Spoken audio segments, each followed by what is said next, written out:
টাঙ্গাইল সহ দেশের বিভিন্ন অঞ্চলের কামারপল্লীতে কোরবানির ঈদ ঘিরে ব্যস্ততার শেষ থাকে না। কোরবানির পশু জবাই, চামড়া ছাড়ানো ও মাংস কাটার কাজে ব্যবহৃত বিভিন্ন সরঞ্জামের চাহিদা হঠাৎ করেই বেড়ে যায়। টাঙ্গাইলের ভুয়াপুর থেকে সৈয়দ সরোয়া সাদির রাজুর পাঠানো তথ্যচিত্রে ডেস্ক রিপোর্ট।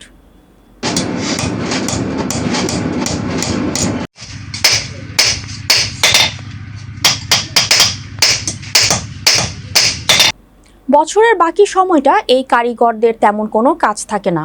ঈদের আগে যে হাসি খুশি থাকে, ঈদের পরপরই সেই হাসি মিলিয়ে যায়।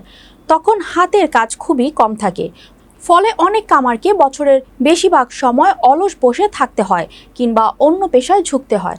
স্থানীয় কামাররা জানালেন, এখন আর পুরনো দিনের মতো কামারের সরঞ্জামের চাহিদা নেই।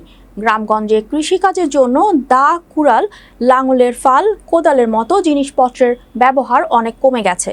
শহরে আবার আধুনিক যন্ত্রপাতি সহজলভ্য হওয়ায় পুরনো হস্তশিল্পের ওপর নির্ভরতা নেই বললেই চলে।